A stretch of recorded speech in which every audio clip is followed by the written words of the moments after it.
নমস্কার বন্ধুরা, কনিকাস কিচেনে আপনাদের সবাইকে অনেক অনেক স্বাগত জানাচ্ছি।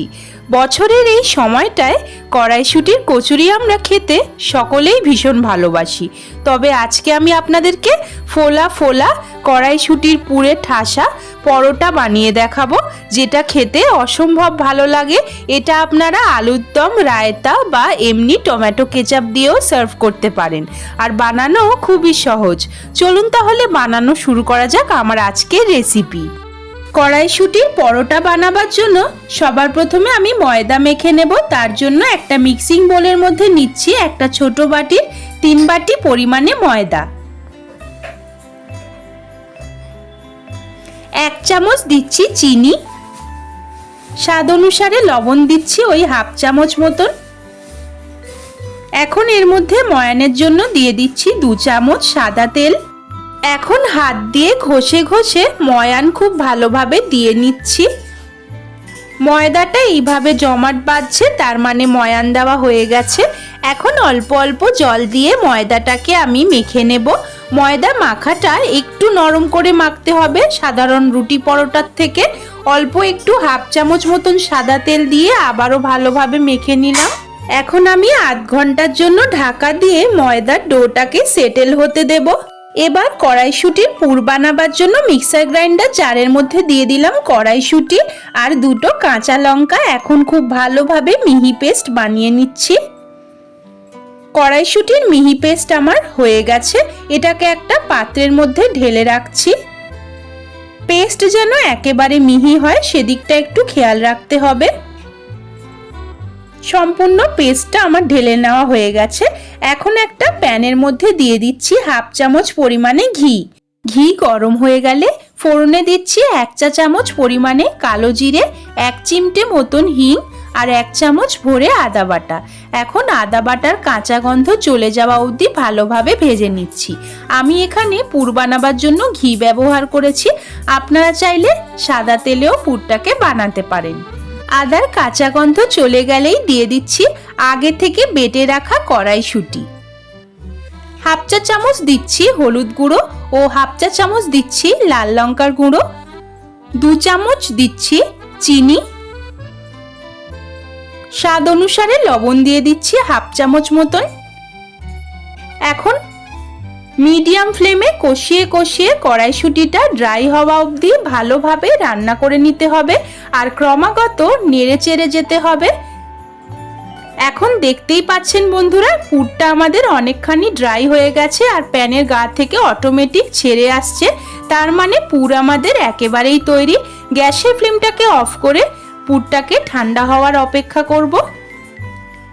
আধ ঘন্টা পর ডোটা আমাদের একেবারেই সেটেল হয়ে গেছে। ভালোভাবে একটু মেখে নিয়ে একটু বড় বড় সাইজের লেচি করে নিচ্ছি। এখন লেচি আমার প্রত্যেকটা করে নেওয়া হয়ে গেছে, পুরো ঠান্ডা হয়ে গেছে। এখন আমি আঙুলের সাহায্যে একটু বাটির মতন তৈরি করে নিচ্ছি। তারপর বেশ খানিকটা পুর এর মধ্যে দিয়ে দিচ্ছি। পুরটা একটু বেশি করেই দিচ্ছি, পুর বেশি দিলে কিন্তু খেতে অনেক বেশি ভালো লাগে। তারপর মুখটাকে এইভাবে সিল করে দিচ্ছি।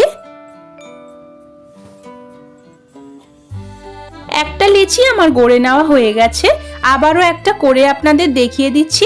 প্রথমে বাটির মতন গড়ে নিয়েছি, তারপর বেশ খানিকটা পরিমাণে কড়াইশুঁটির পুর দিয়ে এইভাবে একটু চেপে চেপে মুখটাকে এইভাবে সিল করে দিচ্ছি। কড়াইশুঁটির পুরটা একটু বেশি পরিমাণে দিলে পরোটাগুলো খেতে অনেক বেশি সুস্বাদু হয়। তারপর এইভাবে হালকা হাতে চেপে প্রত্যেকটা লেচি আমি ওই একই প্রসেসে বানিয়ে নিয়েছি। এখন পরোটা বেলবার জন্য একটা চাকতি নিয়ে নিয়েছি, তার উপরে অল্প একটু রিফাইন্ড অয়েল দিয়েছি। এখন হালকা হাতে রিফাইন্ড অয়েল দিয়েই পরোটাটাকে বেলে নেব। বেশি চেপে চেপে কিন্তু বেলা যাবে না, খুবই হালকা হাতে বেলতে হবে।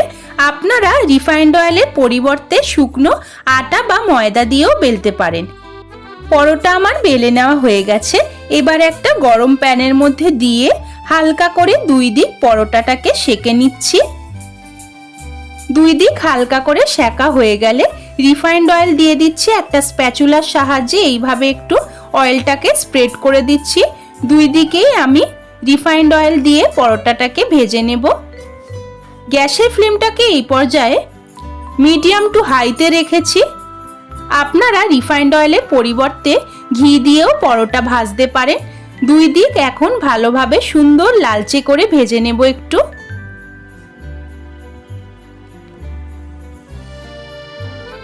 পরোটা আমার সুন্দর লালচে করে ভেজে নেওয়া হয়ে গেছে বন্ধুরা, দেখতেই পাচ্ছেন। এবার এটাকে আমি তুলে নিচ্ছি।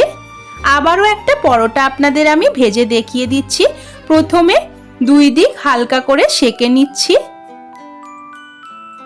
দুই দিক হালকা করে সেঁকা হয়ে গেলেই রিফাইন্ড অয়েল দিয়ে স্প্যাচুলার সাহায্যে ভালোভাবে অয়েলটাকে স্প্রেড করে দিচ্ছি।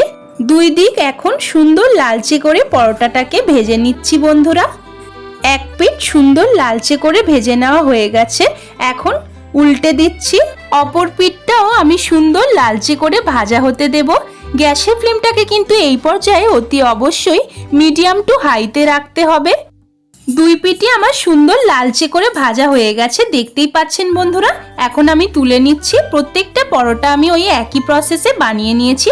আমার আজকের এই কড়াইশুঁটির পরোটার রেসিপিটি যদি আপনাদের ভালো লেগে থাকে তবে বাড়িতে একবার বানিয়ে আমাকে কমেন্ট করে জানাতে ভুলবেন না। ভালো লাগলে লাইক করবেন, আমার চ্যানেলকে সাবস্ক্রাইব করে আমার পাশে থাকবেন, বন্ধুদের সঙ্গে বেশি বেশি করে একটু শেয়ার করে দেবেন। আজকের মতন এই পর্যন্তই। আবারও হাজির হব নতুন কোনো রান্নার রেসিপি নিয়ে। সেই পর্যন্ত আপনারা সবাই খুব ভালো থাকুন ও সুস্থ থাকুন। ধন্যবাদ।